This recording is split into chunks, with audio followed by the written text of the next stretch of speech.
देखिए, Y electric field lines do not intersect, कि कभी भी इलेक्ट्रिक फील्ड लाइंस इंटरसेक्ट क्यों नहीं करेंगी। बहुत स्टैंडर्ड क्वेश्चन है, बोर्ड का आता ही आता है। तो सीधी सी बात है कि अगर टू फील्ड लाइंस अगर इंटरसेक्ट कर रही है, मान लो पी पॉइंट पर, ये दो फील्ड लाइंस मिल रही हैं इस तरह की और इस तरह की, तो इस पॉइंट पर आप दो टेंजेंट ड्रॉ कर सकते हो ना बेटा, दोनों डायरेक्शन में, दोनों कर्व के अलोंग अलग अलग टेंजेंट ड्रॉ हो जाएगी। ठीक है, क्योंकि आपको पता है फील्ड लाइंस के किसी भी पॉइंट पे टेंजेंट ई वेक्टर को रिप्रेजेंट करना चाहिए। तो एक पॉइंट पर दो फील्ड इंटेंसिटी की डायरेक्शन थोड़ी नहीं हो सकती, तो इसलिए हम बोलेंगे कभी भी इलेक्ट्रिक फील्ड लाइंस इंटरसेक्ट नहीं करेंगी। ठीक है, दो तीन स्टैंडर्ड क्वेश्चन है ये बोर्ड में आने वाले। Why field lines never discontinuous, field lines कभी भी डिसकंटिन्यूअस नहीं होती हैं, हमेशा कंटिन्यूटी मेंटेन रहेगी। ऐसी फील्ड लाइन नहीं हो सकती कि ऐसे ऐसे हो जाए, क्योंकि फिर इनफाइनाइट पॉइंट पे तो आप कैसे भी टेंजेंट खींच दो, सारी टेंजेंट है। ठीक है ना, जो ब्रेक पॉइंट है उस पर तो आप कितनी भी टेंजेंट खींच सकते हो, तो क्या बताने लग जाएगा एक पॉइंट पे infinite direction of field intensity, जो कि पॉसिबल नहीं है।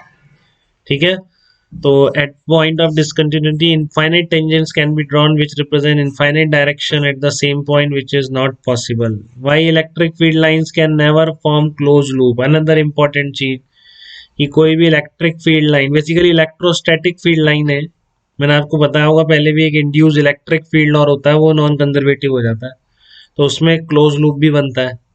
बट इलेक्ट्रोस्टैटिक फील्ड लाइन का मतलब है कि आप क्लोज लूप नहीं बना सकते। क्यों? क्योंकि कंजर्वेटिव फील्ड है, एक वर्क डन जो होगा कंजर्वेटिव फोर्स का एक कंप्लीट लूप में must be equal to zero. तो मान लीजिए आप ए को, क्यू चार्ज को आप मान लेते हैं क्लोज लूप बना रहे हैं, हमने मान लिया चलो इलेक्ट्रिक फील्ड लाइन ने क्लोज लूप बना लिया, तो क्या कोई प्रिंसिपल गलत हो जा रहा है क्या ऐसा करने से? तो देखो, आप अगर मान लो एक क्लोज लूप बना रहा है तो इस तरह से डायरेक्शंस होगी इसकी इलेक्ट्रिक फील्ड की। अब आपने ए चार्ज पार्टिकल को, क्यू चार्ज पार्टिकल को घुमा के वापस ए पर लिया है, तो देखो सब जगह क्यू ई वेक्टर और डिस्प्लेसमेंट में एंगल जीरो है। ठीक है ना, electric field line for close loop then in moving a point charge Q along the loop work done by the electric field. तो अब आपका इस तरह से आप चार्ज पार्टिकल को घुमा रहे हो, तो हमेशा फोर्स और डिस्प्लेसमेंट तो एक ही डायरेक्शन में, तो ये वर्क डन कभी जीरो हो ही नहीं सकता है।